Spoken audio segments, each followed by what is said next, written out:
문학을 공부하는 방송 문학정독의 무스비입니다. 네, 안녕하세요. 반갑습니다. 저는 문학동네 젊은 작가상 수상작품집 2015년 제6회 읽고 있고요. 지난 시간에 이어서 윤희영 작가님의 루카에 대해서 이번 시간에 얘기해 보겠습니다. 제목이 루카예요. 네, 단편 소설이고요. 루카는 사람 이름이죠. 자, 바로 본문으로 들어가 보겠습니다. 첫 번째 문장부터 읽어볼게요. 너는 루카다. 내가 딸기인 것처럼 오직 하나뿐인 진짜 이름 같은 건 세상에 없다. 너는 루카다 라는, 이게 너를 지칭하고 있죠. 너는 루카다. 루카가 별명인데 별명처럼 보이죠? 본명이 아니라. 너는 루카고 나는 딸기이고 딸기예요.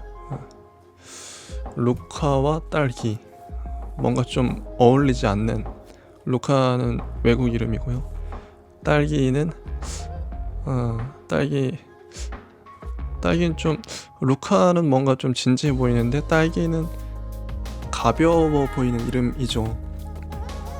묘한 뉘앙스의 차이가 있는데요. 자, 루카와 딸기. 뒤에 가면 이제 이 둘의 정체가 밝혀집니다. 어디서 만났는지. 근데 궁금하죠. 루카 딸기? 근데 오직 하나뿐인 진짜 이름 같은 건 세상에 없다. 이게 전반적으로 얘기를 하면 이게 뭐라 그러죠? 동성애를 다룬 소설이에요. 이 소설은. 그리고 이 루카와 딸기는 남자와 남자인 커플이고요. 동성애 커뮤니티에서 만난 거죠. 이게 이제 2015년 소설이니까요. 아마 이때 당시, 그러니까 지금은 워낙 좀 이런 뭐랄까 동성애에 대한 담론 이런 게 많죠. 네. 근데 2015년에도 많았던가 싶어요. 그때 당시에는 또 지금보다 더 신선했을 것이고, 이런 소설이요. 동성애를 다룬 소설이 물론 필요하죠. 이런 이야기를 누군가는 해야 되고, 왜냐면 그동안은 사회에서 금기시했기 때문에, 혹은 어떤 사람들은 동성애에 대해서 침묵을 강요하거나 불편하게 생각을 했죠. 그렇기 때문에 더 이런 이야기가 필요하죠. 소수자이기 때문에. 아직도 소수자이고요. 그래서 꼭 필요한 이야기들이 있다고 봐요. 특히나 동성애에 대한 소설들. 필요한 이야기고, 인데, 중요한 건 제가 이제 이 소설을 읽으면서도, 주목해 왔던 게, 동성애에 대한 소설을 쓰는 건 좋은데, 이 동성애 소설을 어떻게, 그러니까 퀴어 담론을 어떻게 풀어갈 것인가, 이게 어렵거든요. 왜냐면 소설가 윤희영 작가님은 모르겠어요. 본인이 이제 일단은 동성애자가 아니기 때문에, 저도 그렇고요. 전 이성애자라고 저를 생각을 하는데, 그래서 이성애자가 동성애를 풀어낸다는 게 쉽지가 않죠. 왜냐면 모르니까요. 동성애자가 동성애 소설을 쓴다 그러면 뭔가 더 자연스럽고, 뭔가 꾸미지 않아도 되고, 그냥 있는 그대로 쓸 수 있겠죠. 하지만 이성애자가 동성애 소설을 쓴다는 게 얼마나 어려운 일인가. 경험해보지 않은 것들을 취재와 어떤 뭐 기사나 어떤 증언들을 바탕으로 혹은 상상력을 바탕으로 써야 되기 때문에 그래서 소수자 얘기를 쓰기가 어려운 것 같아요. 우리가 잘 모르는 영역이라서 대부분의 사람들은 다수에 포함되어 있죠. 주류에 섞여가죠. 주류를 원하고. 근데 소수자는 당대의 가장 감수성이 예민한 사람이라고 생각을 합니다. 소수자를 대변해야 되고요. 그렇기 때문에 소설가가 포지션이 참 어려운 것 같아요. 소수자를 대변해야 되는데 자신은 소수자가 아니고 또 소수자를 얘기해야 되는 이 얘기를 들려줘야 될 사람들은 또 다수고 이중의 불일치. 나는 다수에 속해 있는데 소수자 담론을 얘기를 해야 되는데 다수를 또 설득해야 돼. 쉽지 않은 과제라고 생각을 해요. 그래서 저도 뭐 항상 소수자와 약자의 편이라고 스스로 생각을 하고 다짐을 하는데 그런 소설을 써야 된다고 생각하는데 동성애 소설에 대해서도 관심이 많아요. 이 이야기를 어떻게 대중에게 설득할 수 있을까? 이거 잘못 풀어내면 이런 것들이 큰일 나거든요. 소수자가 오히려 동성애자들이 상처를 받을 수도 있고요. 아니면 다수에게 욕을 먹을 수도 있고요. 그래서 양쪽에게 다 비난을 받을 수 있기 때문에 참 어려운 과제라고 생각을 합니다. 루카는 그렇다면 동성애 담론을 어떻게 풀어냈는가?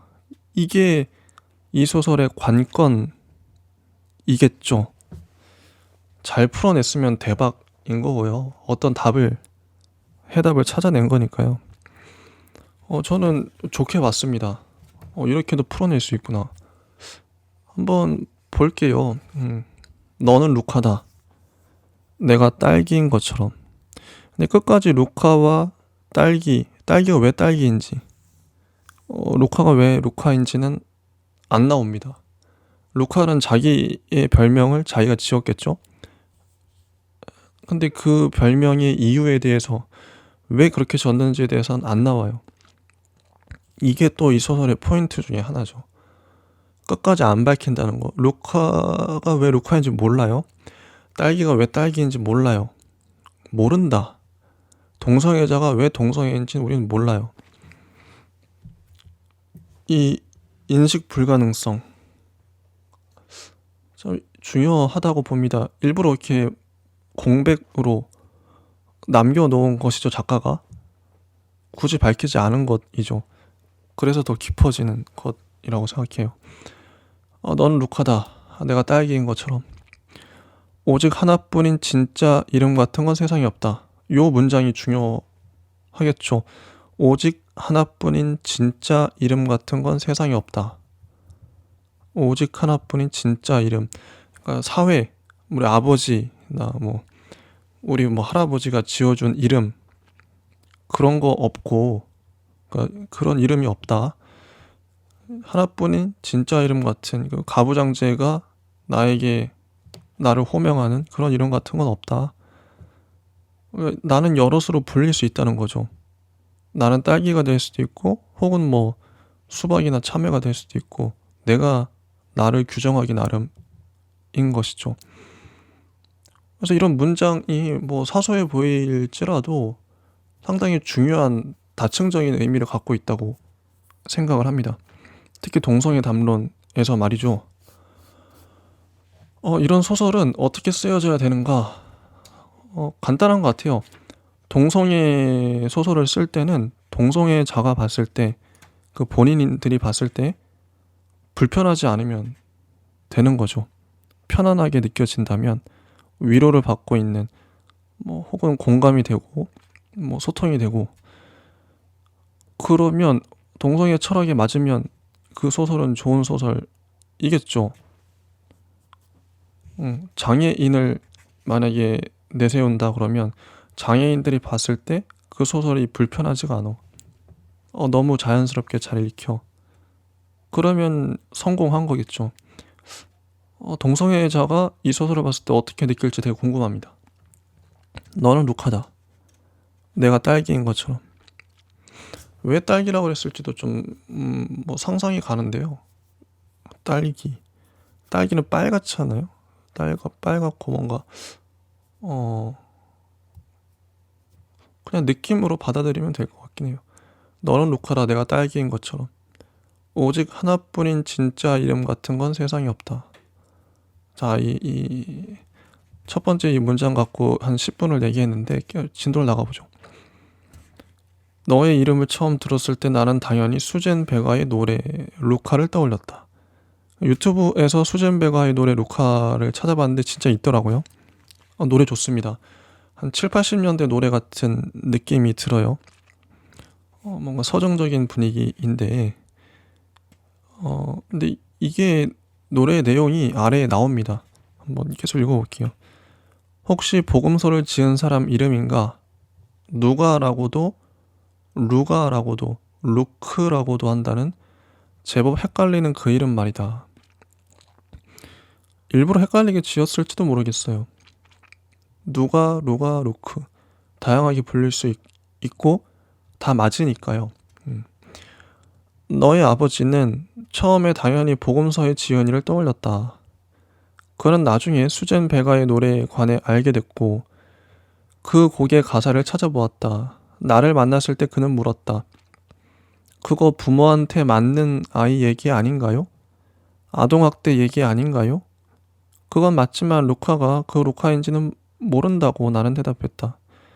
네가 죽은 뒤 너의 아버지는 검색창만 보면 무의식적으로 루카라는 이름을 두드려 넣었고 어떤 리스트에는 L 항목을 먼저 뒤졌고 내가 다시 살아난 뒤에도 그 일을 그만두진 못했다.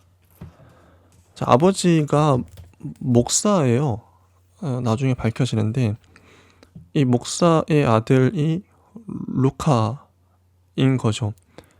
근데 이 수젠 베가의 루카에서는 루카가 부모한테 맞는 아이, 아동학대 얘기라고 이제 이 아버지가 얘기를 하죠. 그러니까 이 아버지는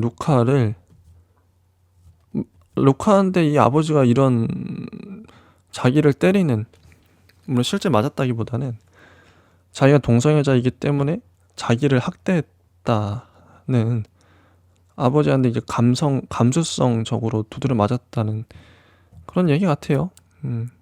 이게 상징적으로도 맞고요.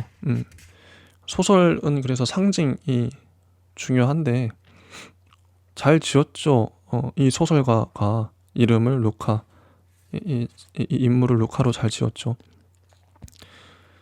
그래서 일단 이름의 뜻에 대해서 이 첫 번째 단락은 나오고요. 부모님이 너에게 지어준 이름은 예성이다. 예수와 성령에서 각각 앞글자를 땄다고 했다.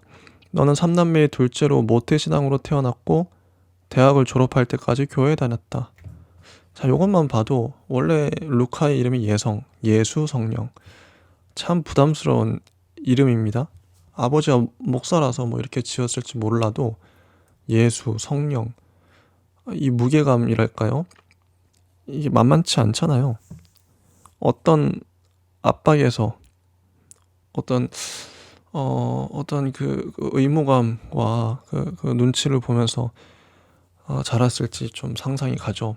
오히려 목사 자식이 더 엇나간다는데 예성입니다. 예수 성령.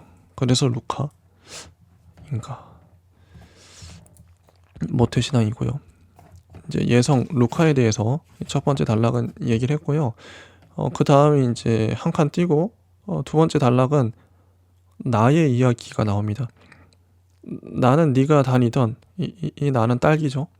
나는 네가 다니던 교회에서 아주 가까운 곳에서 일한 적이 있다. 건강 관련 서적을 주로 펴내는 출판사였는데 살인적인 업무량 하면서 나오고요.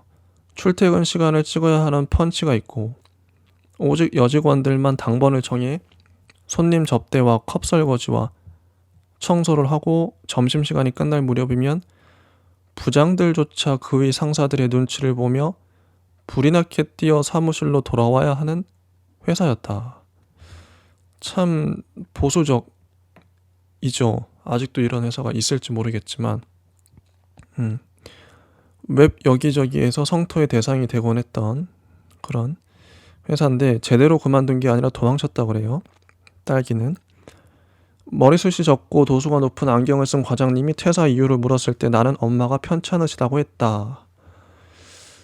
그러면서 119페이지를 보면 지금이라면 누구의 얼굴색도 모멸감으로 일그러지게 하지 않으면서 그럴듯한 퇴사 이유를 20개쯤은 나열할 수 있지만 그때 나는 대학을 졸업하고 갓 사회에 뛰어든 애송이었고 군대라는 악몽이 몸에 새긴 얼얼한 감각을 아직 고스란히 아는 채 비누처럼 굳은 얼굴로 걸어다니고 있었다.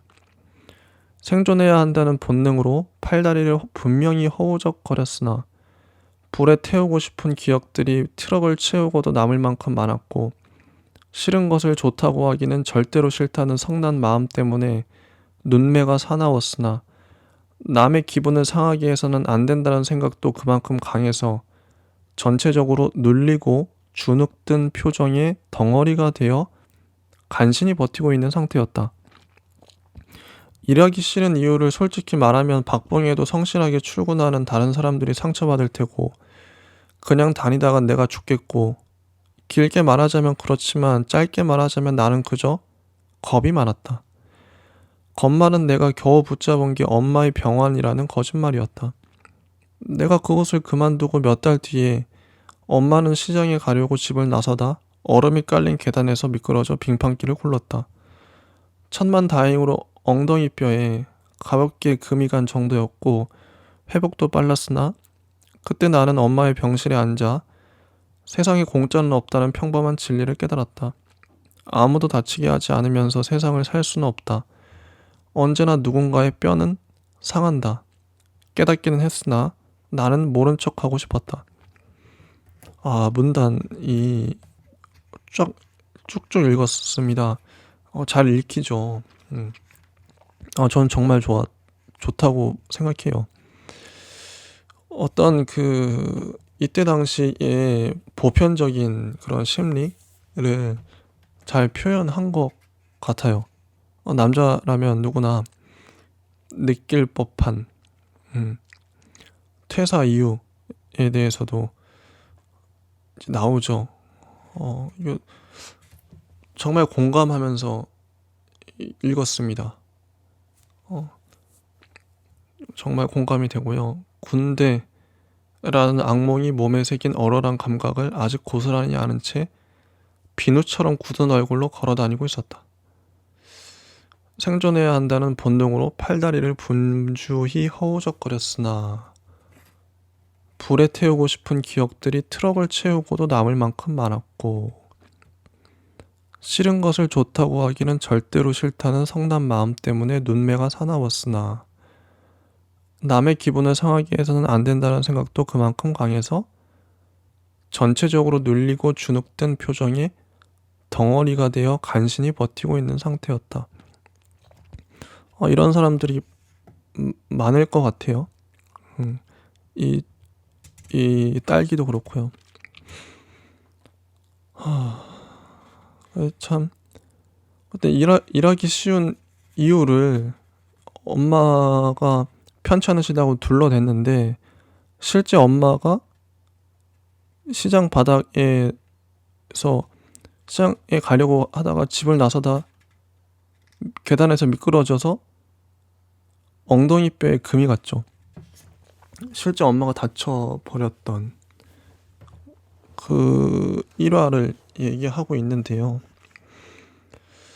아무도 다치게 하지 않으면서 세상을 살 수는 없다. 세상에 공짜는 없다.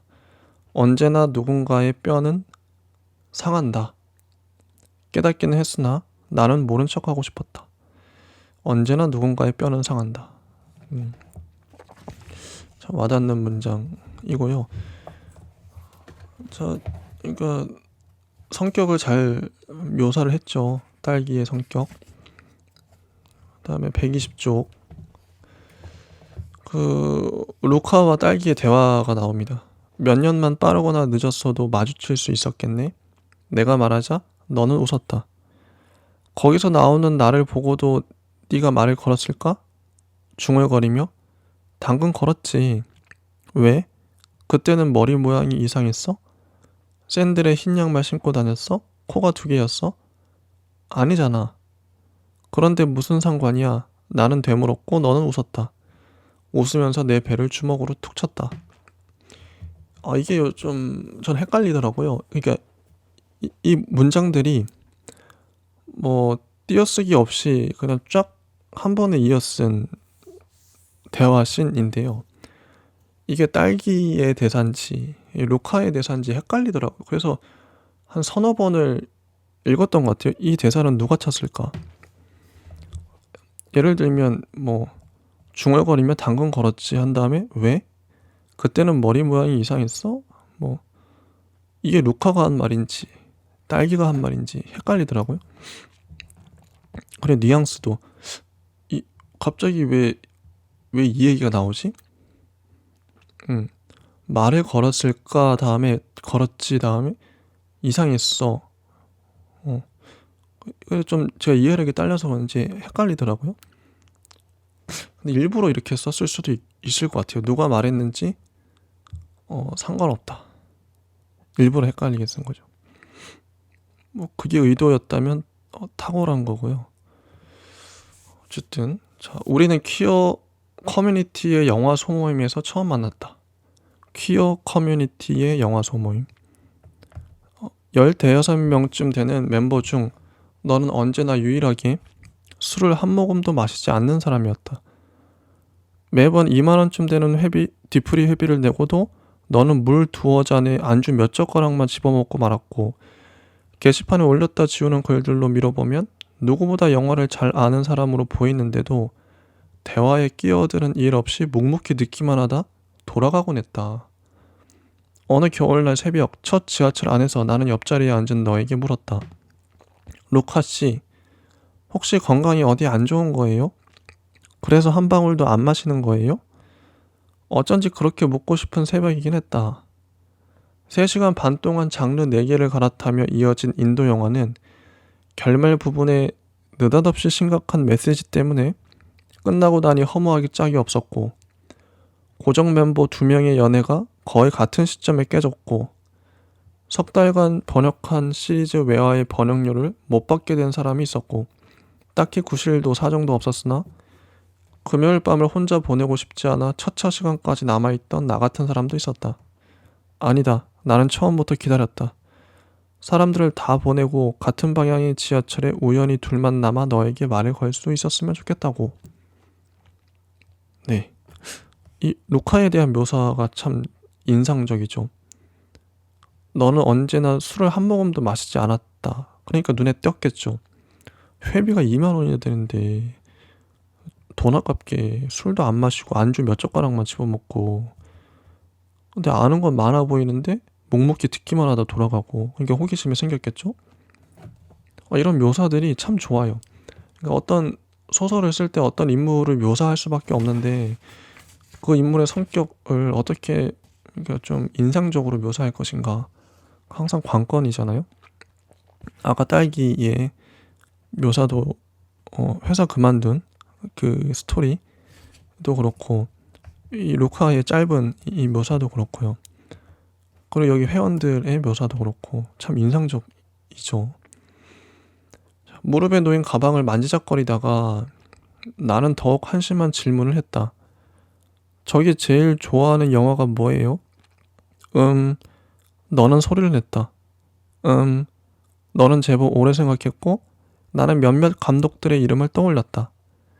그러나 키에실로프스키의 10개라고 내가 대답했을 때 그 대답은 내가 떠올린 이름들과도 떠올리지 않은 이름들과도 너무 달랐기에 나는 문자 그대로 푸하 하고 웃어버렸고, 그 바람에 내 침이 너의 가방에 튀어버리고 말았다.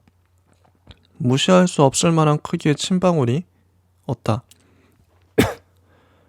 모른 척하지도 닦으려고 손을 내밀지도 못한 채 엉거주춤 몸을 앞으로 내밀고 그것을 바라보는 동안 나는 내가 너를 사랑하고 있다는 사실을 깨달았다.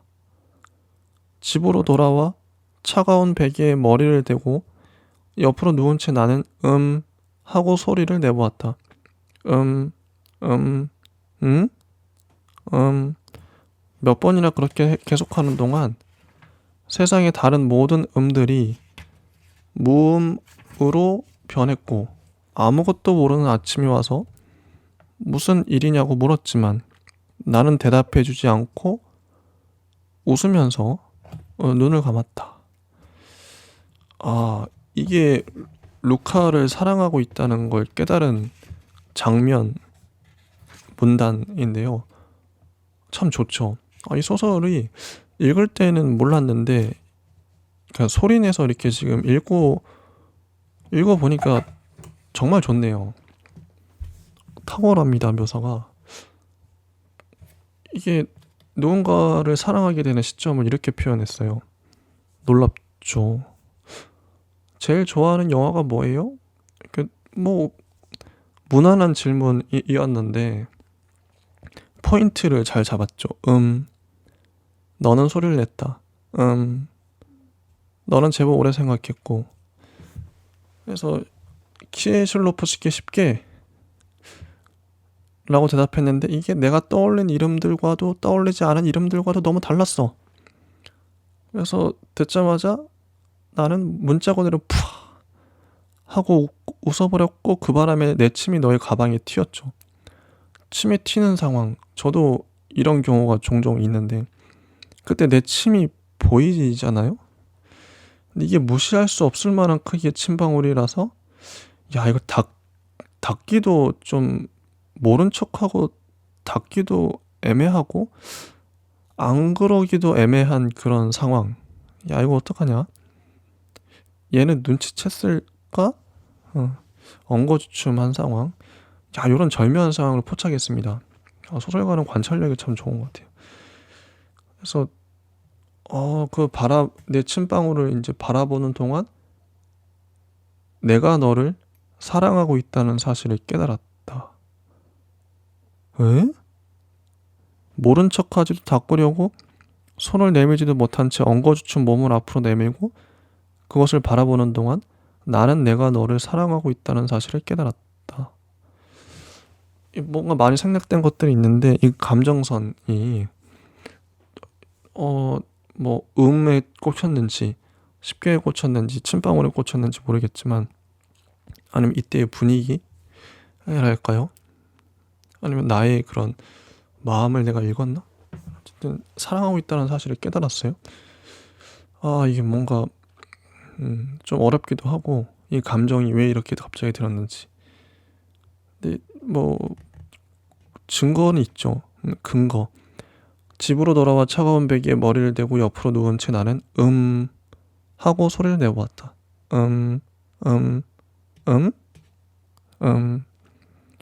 몇 번이나 그렇게 계속하는 동안 세상의 다른 모든 음들이 무음으로 변했고 이 부분 좋죠. 그 사람이 하는 걸 포착하는 거. 그때 사랑에 빠졌나 봐요. 자, 다음.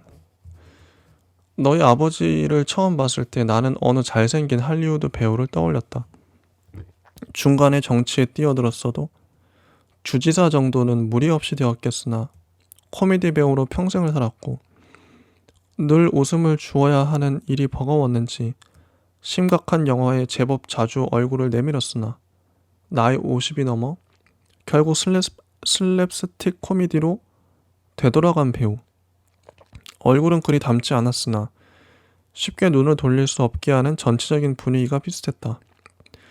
직접 보면 너는 좋아하게 될걸? 좋아하게 된다는 쪽에 만원 걸겠어. 너는 그렇게 말했었다.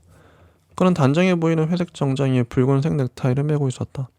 마주 앉은 사람의 피부 한 겹 아래까지 닿을 듯 꼿꼿한 시선이 있었고 말로 사람들을 이끄는 사람답게 동굴 안에서부터 울려 나오는 것 같은 목소리가 있었으며 주먹과 주시 속에서 살아온 사람 특유의 피로한 윤기가 지우다만 분장처럼 얼굴 여기저기에 묻어 있었다.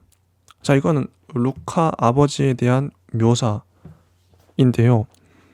윤희영 작가님은 묘사를 정말 탁월하게 잘 하시네요. 아까 딸기, 이 나에 대한 묘사도 그렇고요.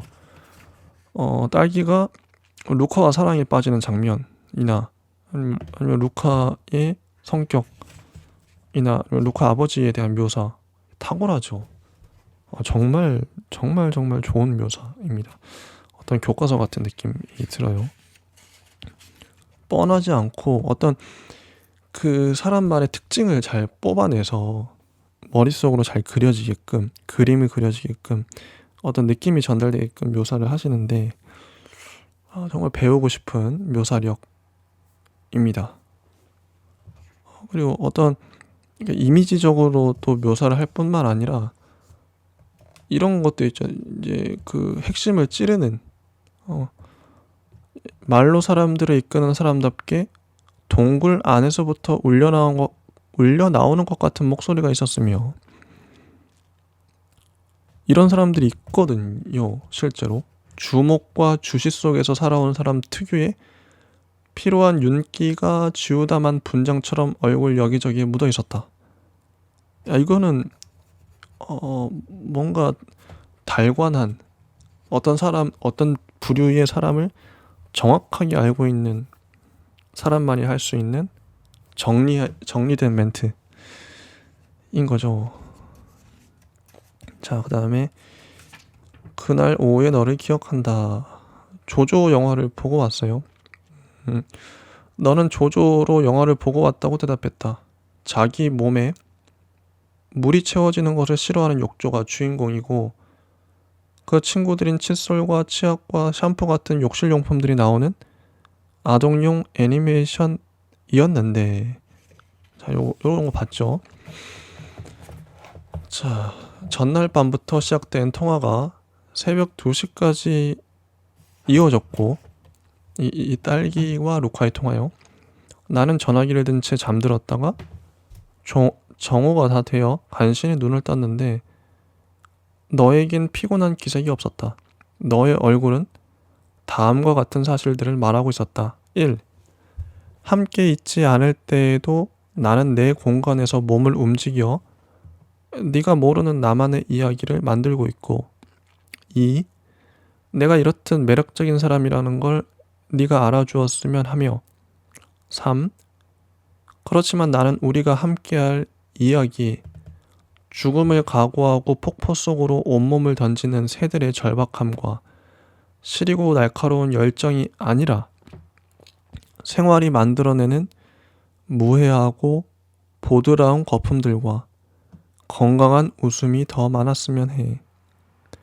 네가 말없이 하고 있는 말들이 나를 기쁘게 했고 나는 너의 초대를 받아들였다. 정말 좋은 사랑에 빠진 두 사람. 참 특히 3번 3번 참 좋죠. 그렇지만 나는 우리가 함께할 이야기에 죽음을 각오하고 폭포 속으로 온몸을 던지는 새들의 절박함과 시리고 날카로운 열정이 아니라 생활이 만들어내는 무해하고 보드라운 거품들과 건강한 웃음이 더 많았으면 해. 이런 네가 말없이 하고 있는 말들이 나를 기쁘게 했고 나는 너의 초대를 받아들였다. 그 다음 문장은요. 나는 너와 3년 동안 같이 살았다. 네가 저녁 시간대에 주로 일했기 때문에 짧은 하루가 더 짧게 느껴졌고 고만고만하게 고시텔 정도 되는 크기의 원룸에 각자 살고 있긴 했지만 한 명이 상대방의 방에서 거의 살다시피 하는 날들이 많아서 버려지는 월세가 아깝다는 생각도 작지 않았다. 각자의 자취방 보증금을 빼고 싼 동네를 중심으로 발품을 오래 팔아 방 하나에 손바닥만한 거실이 딸린 집을 구했다.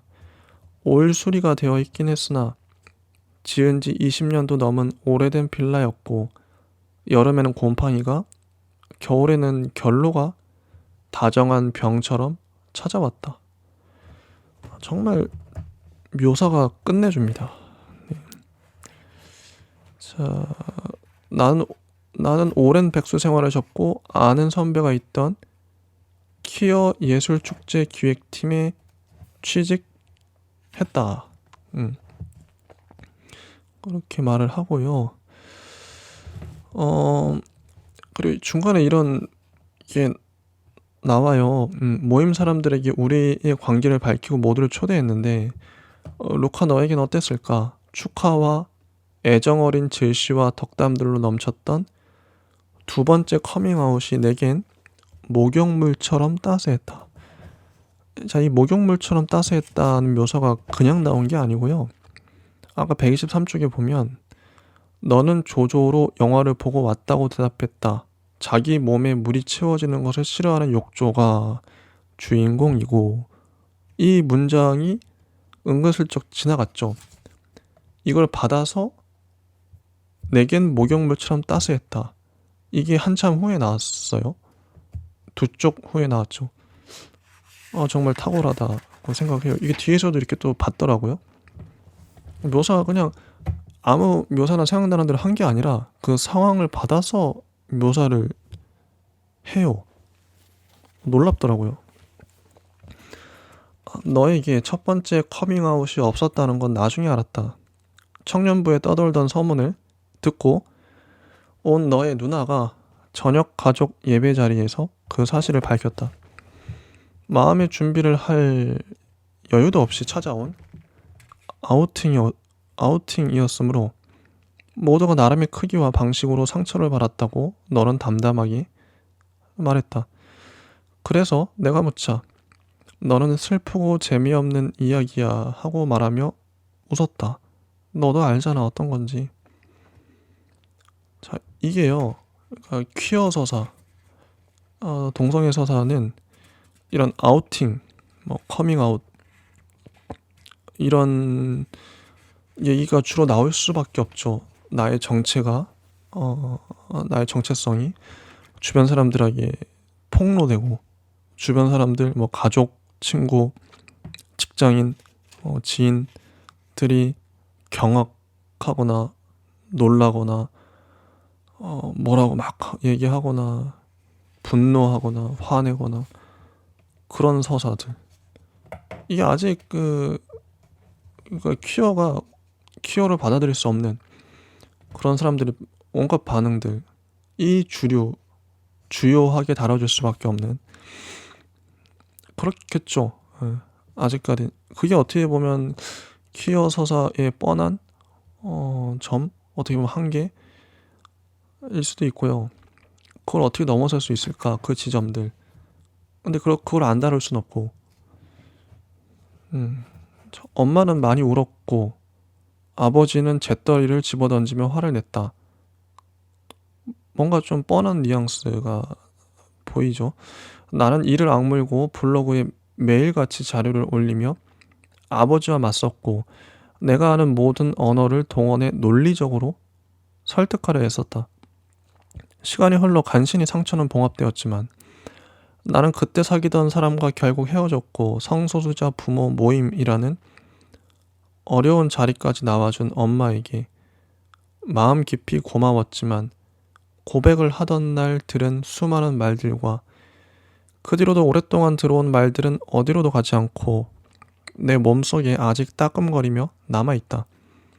추석이면 아버지는 집에 온 나를 데리고 뒷산으로 나갔다. 휘영청 밝은 보름달 아래를 걸으며 그래서 너는 변하지 않는 거니? 언제 변할 건데? 하고 한 점도 변함없이 기다리는 어조로 묻는 아버지의 지친 목소리를 들으면 당장 늑대로 변해 아버지 앞에서 닭의 목을 물어뜯으며 피를 뿌리고 싶다는 생각이 들기도 했다. 그럼에도 그 모든 시간들을 종합해보면 내게는 모두의 앞에서 나를 분명히 밝힌 경험이 영원한 회한으로 남지는 않았다. 문이 열린다는 것은 소중한 경험이었다. 용기보다는 침묵이, 대담함보다는 소심함이라는 단어가 어울리는 사람이 나였으므로 더욱 그랬다. 묘사가 살아있죠. 특히 아버지가 추석마다 너는 변하지 않는 거니? 언제 변할 건데? 근데 변한다. 추석에 보름달이 뜨고요. 변한다고 하니까 밤에. 그래서 늑대 인간으로 변해서 닭의 목을 물어뜯으며 피를 뿌리고 싶다. 이 비유가 그래서 나온 거군요. 읽을 때는 이 연결이 안 됐는데 이 탁월한 비유네요. 절묘하게 이어집니다. 너는 어땠을까? 너는 가족과 신앙, 가장 민감한 사춘기의 시간들을 같이 보내준 교회 공동체 사람들도 포기해야 했다. 정체성의 절반이 넘는 것을 버리고 나온 너의 마음이 나는 짐작되지 않았다. 자, 이 부분 짐작되지 않았다. 같은 퀴어인데요. 달라요. 처지가 다르고 성격, 상황이 달라요. 이 다름에서 오는 어떤 갈등, 서로 이해할 수 없음. 딸기는 루카가 왜 루카인지 모르고요. 루카는 딸기가 왜 딸기인지 모르죠. 이 부분이 이 소설을 관통하고 있는 핵심이 아닐까. 어떤 정서이기도 하고요. 후회할 만큼 근사한 곳은 아니었어. 너는 말했다. 사람들 입에 줄곧 오르내리는 그런 교회야. 돈으로 재단을 쌓아 거기에 경배하고 설교 시간에 북계의 사주를 받은 불순분자들로부터 자본주의의 미래와 납세자들의 안전을 지켜달라는 내용의 기도를 하는 그런 흔하고 큰 교회. 너랑 나 같은 사람들을 거기서 어떻게 말하느냐면 대수롭지 않게 말하는 너의 등을 나는 가만히 안았다. 떠올리고 싶지 않은 것들을 네가 떠올리지 않아도 되게 해주고 싶었다. 내가 그럴 수 있는 사람이라고 믿었다. 이런 아버지의 교회에 다니고 살았던 루카인데요. 자, 그 다음 예성이가 말 안 했나요? 제가 목사라고. 너의 아버지는 말했다. 저는 아들이 다녔던 교회의 목사입니다. 그러셨군요. 몰랐습니다. 알고 있었지만 나는 그렇게 대답했다.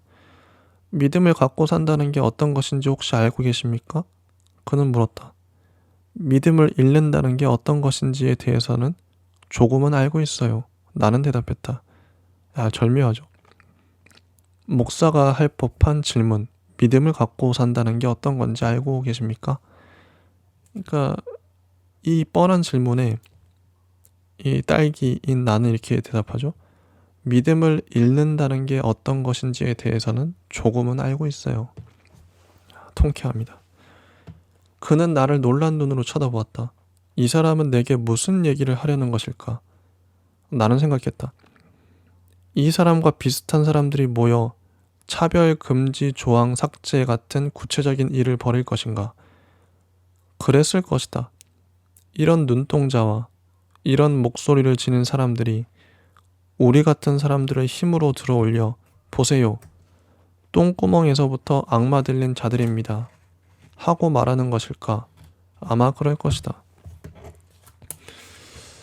자, 뭔가 분노 같은 게 느껴지죠. 그렇게 거리로 나갔다 들어온 날이면 어떤 슬픈 일도 없었는데 하루의 끝자락에 슬며시 눈물이 나기도 했다. 동료들에게는 차마 말하지 못했지만 그 오랜 세월이 지나도록 고작 우리도 사람입니다. 우리는 동물이 아니고 사람입니다. 같은 구호만을 되풀이해야 하는 현실이 못 견딜 만큼 처량해서였다. 이런 얼굴일까? 그렇게 눈물을 참으면서 내가 맞서고 있다고 믿었던 권력의 구체적인 얼굴이 있다면 그게 이 사람의 얼굴일까? 그럴 수도 있다고 나는 생각했다. 그러나 마주 앉은 너의 아버지가 악마처럼 보이진 않았다. 그는 다만 늙고 지쳐 보일 뿐이었다. 아마 나도 그렇게 보일 거라고 나는 생각했다. 악마의 얼굴이 아니라 사람의 얼굴을 한 적, 거죠. 참, 두 사람의 관계가 참 서로 상반된 입장인데요. 그가 중얼거렸다. 저는 예성이를 포기할 수가 없었습니다. 그뿐이에요. 그래서 그렇게 했습니다. 무슨 말씀이신가요? 나는 물었다. 어느 날 아침 일어나 보니 예성이가 죽었습니다. 하나님 품으로 갔다고 했습니다. 저는 무슨 일이 일어난 건지 알 수가 없었습니다. 그대로 쓰러져 정신을 잃은 것 같아요. 교통사고였다고 누군가가 나중에 말해주었습니다. 길을 건너다가 달려오는 차를 피하지 못했다고요. 예성이가 죽었다고 아버지가 증언을 하는데 이게 처음엔 전 아버지가 죽인 건가 이런 생각을 했는데 나중에 보니까 아버지가 예성이가 죽었다고 그냥 상상을 한 거죠. 자, 계속 가볼게요. 네가 쓰고 있던 시나리오가 기억난다. 이 소설이 시점이 왔다 갔다 해요. 왔다 갔다 합니다. 그래서 지루하지가 않죠. 네가 쓰고 있던 시나리오가 기억난다. 만들어지지 않을 단편 영화의 시나리오였다. 인류의 절반 이상이 문자나 음성 언어를 사용하는 대신 서로의 전자뇌에 직접 정보를 전달해 소통하는 시대가 배경이었는데 전자뇌 수술을 받지 않은 두 고등학생이 주인공이었다. 학교 수업도 아이들끼리의 대화도 모두 전자뇌를 통해 이루어졌기 때문에 같은 반이었던 두 소녀는 필연적으로 서로의 존재를 의식할 수밖에 없었는데 그렇다고 해서 흐름에서 벗어난 사람들끼리의 공감으로 곧바로 절친이 되진 않았다. 루카의 영화는 어느 날 방과 후에 청소를 하다가 한 소년이 다른 소년에게 말을 거는 장면으로 시작한다. 너 혹시 건강이 어디 안 좋은 거니? 그래서 수술을 안 받은 거야? 질문을 받은 소년은 말하자면 그렇다고 대답한다. 생체 이식 가능성 검사에서 심한 거부 반응이 나와 드물게도 불가 판정이 내려졌다고. 너는? 그 소년이 묻는다. 집이 가난해서라고 다른 소년이 대답한다. 국가 지원을 받아도 수술에 필요한 최소한의 비용은 개인이 부담해야 했는데 그 소년의 집에는 그럴 만한 여력이 없었다. 두 소년은 그날부터 가까워지기 시작한다. 거대한 침묵이 흐르는 수업 시간에 자신들을 빼놓은 채 전자적 균일체가 되어 웃으며 선생님을 바라보는 아이들을 보아도 더 이상 소외감을 느끼지 않게 된다. 이런 식으로는 입시에서 살아남을 가능성이 없다는 사실을 알지만 그 사실을 담백하게 받아들이고 둘만의 우정을 쌓기 시작한다. 너는 거기까지 썼다. 이것도 하나의 비유죠. 인류의 절반 이상이 전자뇌에 직접 정보를 전달해 소통하는 시대, 전자뇌 수술을 받은 대부분의 사람이 받은 그런 시대. 여기서 수술 받지 않은 두 학생이 주인공이죠. 이 두 학생은 당연히 그 동성애자인 루카와 딸기일 텐데요. 다른 사람들은 소통을 잘 하고 있지만 소통이 안 되는 상황인 거죠. 그리고 시간이 지나면서 둘은 상대방이 수술을 받지 않은 진짜 이유를 알게 된다 라는 문장이 마지막으로 쓰여 있었다. 진짜 이유가 뭔데? 나는 물었다. 글쎄, 너는 어떻게 생각해? 네가 되물었다. 나는 잘 알 수 없었고 그래서 컴퓨터를 켜고 나의 이야기를 쓰는 것으로 대답을 대신했다. 이제 내가 쓴 이야기예요. 영화는 에덴 동산에서 선악과를 따먹은 아담과 이브가 충격과 당혹감에 젖어 서로를 바라보는 장면으로 시작한다. 성경에는 아담이 자신을 찾는 신의 목소리에 내가 벗었으므로 두려워 숨었나이다 하고 대답했다고 되어 있지만 내 영화에서 아담은 왜 숨었느냐는 신의 목소리에 무서움을 누르며 대답한다. 이브의 몸이 저와 너무도 다르므로 두려워 숨었나이다. 신은 그에게 묻는다. 그러면 너는 어떻게 하고 싶으냐? 아담은 대답한다. 저와 비슷하게 생긴 사람을 제 아내로 맞아 살고 싶습니다. 신은 아담과 이브의 표정을 번갈아 보다가 그들을 에덴 동산에서 풀어준다. 가라. 가서 너의 뜻대로 하거라. 아담은 이브에게 그동안 함께 살아준 것이 고맙다고 머쓱한 표정으로 말한다. 이브는 고개를 끄덕이며 같은 말을 되돌려준다. 그리고 그들은 헤어져 각자의 길을 간다. 아담은 에덴 동산에서 조금 떨어진 다른 동산을 찾아낸다. 거기에서 자신과 비슷하게 생긴 사람을 만난다. 다른 신이 만든 최초의 남자. 그의 이름은 루카다. 아담과 루카는 남편과 아내가 되어 서로를 사랑하며 행복한 하루하루를 보낸다. 어느 날 그들은 산책을 나갔다가 연못가에서 다정하게 웃으며 목욕을 하는 이브와 또 다른 한 명의 여자를 만난다. 처음에는 멀쩡한 시선을 주고받던 그들 넷은 마지막에는 연못에 들어가 서로의 몸에 물을 끼얹어주며 즐거워한다. 내가 그 시나리오를 보여주었을 때 넌 웃었다. 이것도 상징적이죠. 정말 잘 쓴 시나리오. 동성애를 잘 풀어냈죠. 전 되게 좋았어요. 창의적이고 되게 좋더라고요. 기존의 고전을 성경 이야기를 약간 비튼 거잖아요. 동성애에 맞게끔. 정말 좋았습니다. 끝끝내 만들어져야 한다면 그것은 단편이 아니라 적어도 중편 분량은 되어야 할 것이고, 그 영화는 상대방이 자신과 비슷하다는 이유로 사랑에 빠졌던 아담과 루카가 실은 서로가 얼마나 다른지 깨닫는 장면으로 끝나야 할 테니까 의미심장하죠. 비슷해 보여서 사랑에 빠졌는데 결국 서로 얼마나 다른지 알게 되고 헤어지는. 그리고 또 아버지 얘기가 중간중간에 나오는데요. 루카의 아버지. 재작년에 너의 아버지가 말했다. 저는 안식년을 갖기로 했습니다. 크게 마음을 먹고 남미로 갔습니다. 남미로 가서 이제 뭐 제가 론리 플래닛을 산 건 모든 일정이 끝나고 한국으로 돌아오기 이틀 전이었습니다. 왜 그 책을 산지 모르겠어요. 서점에서 우연히 봤죠. 론리 플래닛 여행 서적인데요. L 항목에 루안이라는 지명이 있더군요. 루안이라는 도시에는 동물원이 있었습니다. 그런데 그 동물원 사진을 본 순간 이유는 알 수 없지만 거기에 가지 않으면 안 된다는 생각이 들었습니다. 어느 한국인 블로거가 올린 사진이었는데 커다란 철창 안에 사자 한 마리가 졸린 표정으로 누워있고 관광객이 우리 안에 들어가 사자의 머리를 쓰다듬고 있었어요. 다른 사진에는 호랑이도 있었습니다. 새끼도 아니고 다 큰 사자와 호랑이를 손으로 만져볼 수 있는 세계에서 거의 유일한 동물원이라고 하더군요.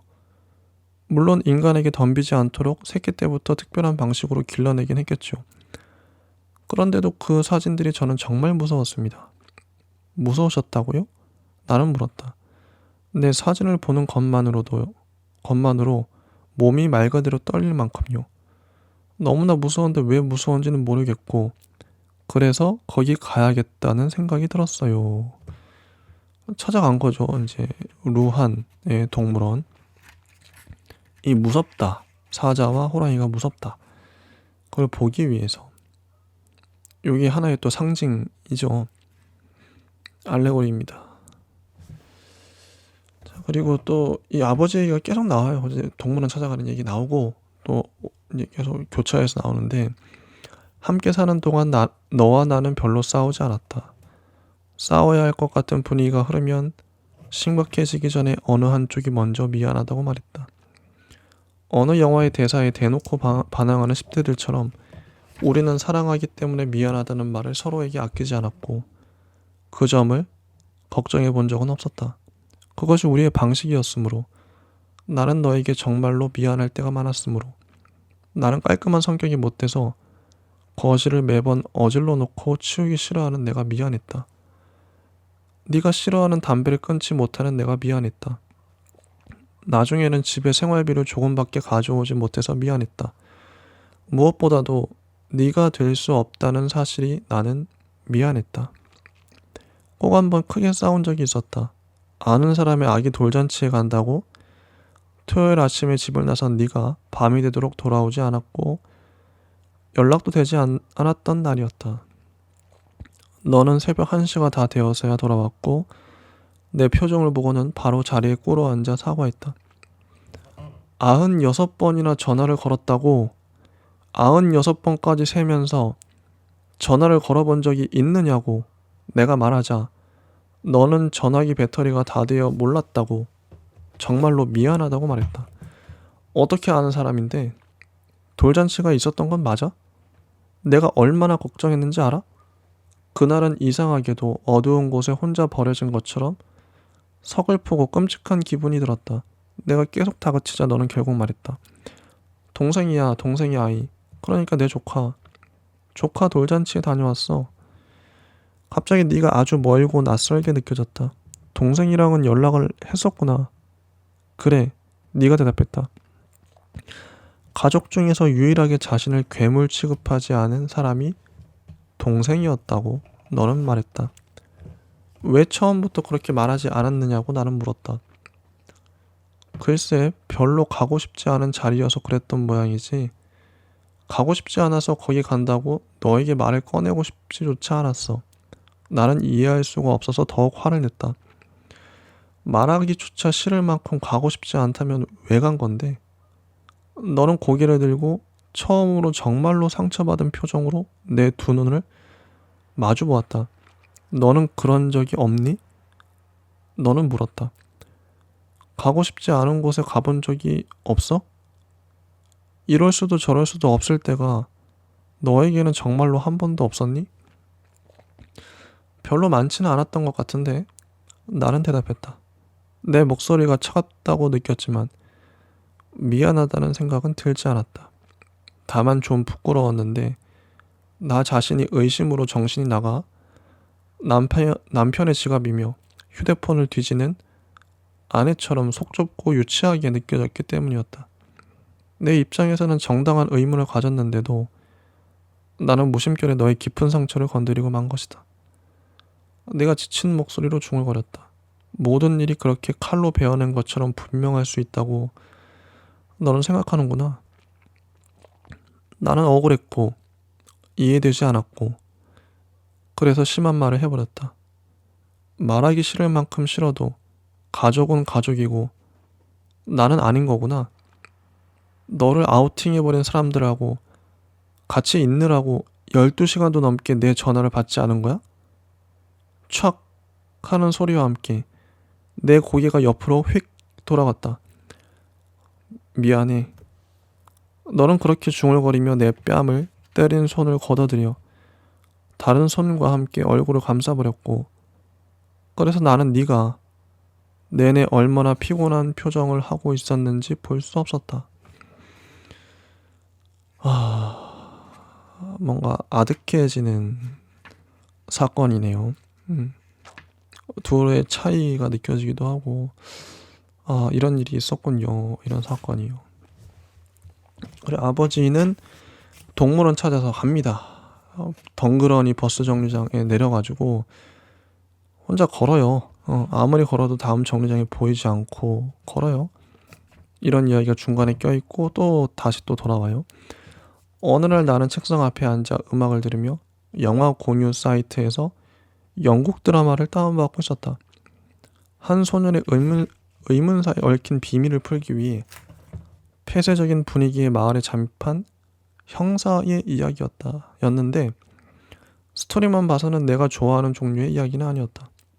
보나마나 아리송하면서 쓸쓸한 분위기로 시작해 비밀들이 하나씩 차례로 폭로되고 끔찍하고 추한 이야기들이 마구 토해대는 것처럼 계속되다가 마지막에는 차갑고 커다란 손으로 뺨을 얻어맞는 것 같은 얼얼함을 남기고 끝나는 이야기일 것이었다. 그건 네가 좋아하는 종류의 이야기도 아니었다. 그런데 나는 왜 그런 걸 다운받고 있었을까? 사람들이 추천작이라며 별을 여러 개 붙여둔 드라마였고 나는 단지 너와 무언가를 같이 보고 싶었다. 딸기, 죽어버린 것이 다시 살아날 수 있을까? 고개를 돌려보니 너는 책상 위로 몸을 수그린 채 연필을 사각사각 움직이고 있었다. 뭐가 죽었는데? 아무것도 아니야. 나는 몸을 원래대로 돌리고 한쪽 귀에 이어폰을 도로 꽂았다. 이어폰에서는 내가 좋아하지도 않는 K-팝 최신곡이 쿵쾅쿵쾅 울리고 있었다. 드라마 다운로드 상태를 다시 확인하는데 천천히 코가 메워지기 시작했다. 눈물이 만들어져 모이고 있었다. 그냥 너를 보고 있다가 등을 돌려 하던 일들을 계속한 것뿐인데 방금 전 내가 한 단순한 동작들의 연속이 왜 그렇게 서글픈지 알 수 없었다. 언제부턴가 우리의 대화는 잘못 깎은 연필심처럼 끊겨 나갔다. 그러지 않았던 날들이 생각났다. 아무것도 아니야. 따위의 말이 나오지도 않았고 설령 그런 말이 나온다 한들 거기서 허망하게 대화가 끝나버리는 일도 없었으며 방에서 음악을 들을 때 서로에게 방해가 될까봐 이어폰을 사용하지도 않았다. 언제나 같이 듣고 같이 느꼈다. 너는 둥근 주걱 모양으로 길어질 때까지 발톱들을 그냥 놔두지 않았고 나는 식탁에 함부로 그릇들을 탁탁 내려놓지 않았다. 무엇보다 나는 너에게서 그렇게 빨리 등을 돌려 돌아앉지 않았다. 그 사실을 견딜 수 없어 나는 거실로 나갔다. 욕실에 들어가 옷을 벗고 샤워기를 틀었다. 될 것처럼 뜨거운 물 아래 오래 서 있었다. 묘사가 참 좋죠. 너는 학원에서 아이들을 가르쳤다. 밤마다 수십 개의 영어 지문을 읽으며 독해 문제를 미리 풀어야 했는데 가끔 수업 준비를 하면서 보기에 나오는 문장들을 혼잣말처럼 되풀이할 때가 있었다. 세계 인구의 과반수가 한 개의 언어만을 사용한다 라거나 지금 사든 나중까지 기다리든 표값은 똑같을 것이다 라거나 이야기를 꾸며내는 인간들의 능력의 풍부함 같은 말들을 들으면 나는 뭐라고? 하고 되물었고 너는 그 지문 내용을 요약해 들려주다가 더 이상한 문장들이 나오는 다른 질문을 읽어주다가 했다.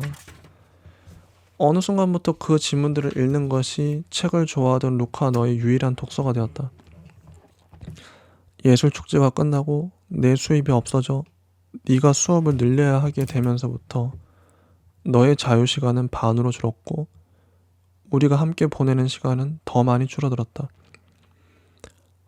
언제나 그렇듯 아무 말도 하지 않고 일을 늘린 것은 너였다. 미안해. 내가 말하자 너는 괜찮아. 뭐가 미안해? 말하며 웃었다. 너는 퀴어고 퀴어와 관련된 일을 계속하고 싶은 거잖아. 같이 웃고 있었지만 나는 조금 서운했다. 너는 퀴어고 퀴어와 관련된 일이 아니면 하고 싶지 않은 거잖아. 그 말이 내게는 그렇게 들렸던 것이다. 나는 너의 옆에 들어가 누웠다. 깨우지 않으려고 조심한 것도 아닌데 우리의 몸은 서로에게 닿지 않았다. 일요일 아침에 눈을 떴을 때 나는 혼자였다. 너는 오후가 지나 집에 돌아왔고 아무런 설명도 하지 않았다. 다음 주에도 그 다음 주에도 같은 일이 반복되었다. 자, 이제 헤어질 수밖에 없었던 그 사건이 나오는 거죠. 루카와 헤어질 수밖에 없었던. 그 다음에 루카의 아버지 얘기가 또 나옵니다. 헤매고 있어요. 계속 걷고 있죠. 온몸이 땀범벅이 된 채 그렇게 몇 시간쯤 걸었을까? 그는 갑자기 오래전에 죽은 자신의 아들 너를 떠올렸다. 아무도 없는 길을 예성이가 이렇게 걷고 있었겠구나. 그는 생각했다. 아는 사람들을 지구 반대편처럼 아득한 곳에 두고 어디에도 닿을 수 없는 상태로 말이다. 그러자 너에게 소리친 기억이 떠올랐다. 계속 소리를 쳤다고 그는 말했다. 그러지 않으면 입이 없어지고 목소리가 없어지고 몸 전체가 녹아 없어질 것 같았으니까요. 아마도 어떻게 그렇게 모두를 속일 수 있느냐는 말을 했을 겁니다. 가족을 속이고 하나님을 속이고 너 자신을 속이고 어떻게 그럴 수 있느냐고요. 유일하게 선명한 것은 네가 커밍아웃을 하던 순간의 기억이었다. 맞느냐고 묻는 제 말에 맞다고 고개를 숙인 채 대답하는 그 아이가 있고 그 대답을 듣고 울며 소리치는 저 자신의 모습이 있어요. 그것밖에 기억이 나지 않았습니다. 어떻게 계속 교회 일을 보고 예배를 인도한 건지 알 수가 없었어요. 기도로는 몸이 회복되지 않아 중간에 잠시 약물 치료를 받긴 했습니다. 시간이 걸리는 게 당연하다고 사람들이 말했고 저는 그 말을 받아들였습니다. 생각이라는 걸 하지 않으려고 노력했고 그 사고를 떠오르게 하는 일들은 피했어요. 그는 문득 걷잡을 수 없이 슬퍼지기 시작했다. 그때 아들은 어디로 가다가 차에 치인 것일까? 사고를 당하기 전에 무슨 생각을 하고 있었을까? 얼마나 외로웠을까? 그는 울었다. 울면서 신에게 용서를 구하며 걸었다. 아들이 죄를 지은 것은 맞지만 그 죄는 자신에게서 온 것이라고. 제대로 된 아버지 모습을 보여주지 못했고 신의 말씀을 바르게 전하지 못한 자신의 탓이라고. 목회자로도 아버지로도 제대로 길을 걸은 적이 없었고 그것이 자신의 부족함이었다고 그는 신에게 고백했다. 이제 그 아이가 세상을 떠났고 오랜 시간이 지났으니 지상을 슬피 떠돌게 두지 마시고 이렇듯 아무도 없는 외로운 길을 혼자 걷게 놔두지 마시고 그만 주님의 품에 받아주십시오. 그는 걸으면서 가슴을 치며 빌었다. 자, 이게 이제 결국 대성당을 발견하고 그쪽으로 가요. 눈물을 흘리면서 막 가요. 자, 이게 좀 사람이 안 바뀌죠. 이렇게 회개를 하는데 그게 뭐 아들이 봤을 땐 기가 막히겠죠. 결국 자기가 죄인인 셈이고 동성애가 죄인 취급한 거죠. 아버지는 한심하죠. 예, 안타깝습니다. 두 소년이 전자뇌를 달지 않은 진짜 이유는 무엇이었을까? 서로를 사랑하기 시작했다는 것 외에 다른 이유는 없지 않을까? 자신과 마찬가지로 전자뇌가 없는 다른 소년이 있다는 사실을 알았을 때 그들은 자신마저 수술을 받아 반 아이들의 집단지성에 합류함으로써 상대방을 혼자 남게 하고 싶지 않다고 각자 생각했을 것이다. 처음에는 단지 그뿐이었겠지만 서로를 알아보고 이야기를 나누면서 그들은 곧 사랑하는 사이가 되었을 것이다. 뭐 이제 이런 식으로 아직 많이 남았는데 시간 관계상 좀 좋은 소설입니다. 좋은 소설이고요.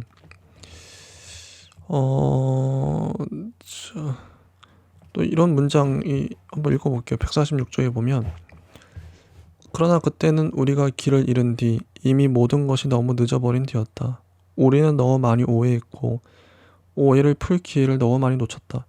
나는 이유를 알지 못한 채 습관처럼 눈물을 흘리고 있었고 반복되는 내 의심과 추궁 때문에 너의 얼굴은 지칠 대로 지쳐 있었으며 죽은 것들은 되살아나는 대신 예전보다 더 죽은 채 그대로 있었다. 그때쯤에는 나도 알고 있었다. 연인들이 서로에게 하는 어떤 말들, 이를테면 나는 네가 무슨 일을 하든 피부색이 무엇이든 어디서 왔든 관계없이 너를 사랑해 같은 말들이 얼마나 순진한 것인지 말이다. 내가 너를 사랑하는 일에는 그 모든 것들이 관여하고 있었다.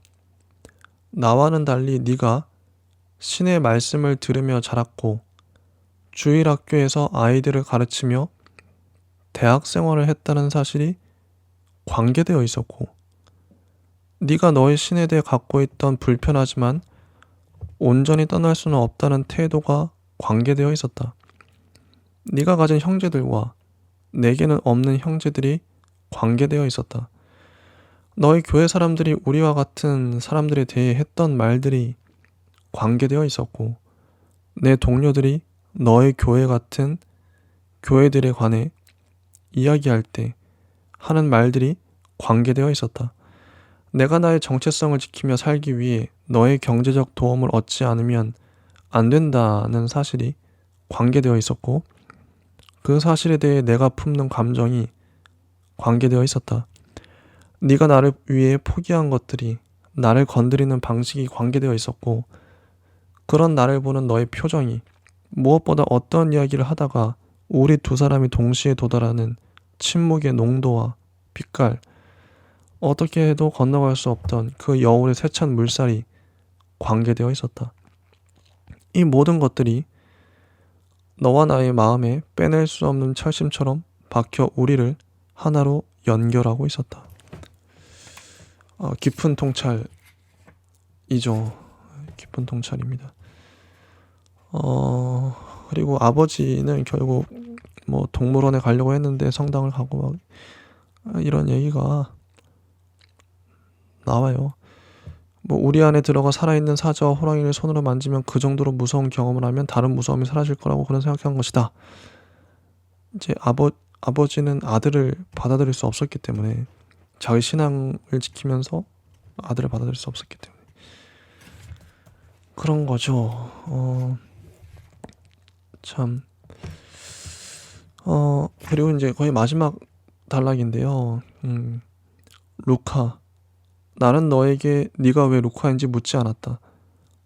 예전에도 지금도 나는 그것이 잘못이었다고는 생각하지 않는다.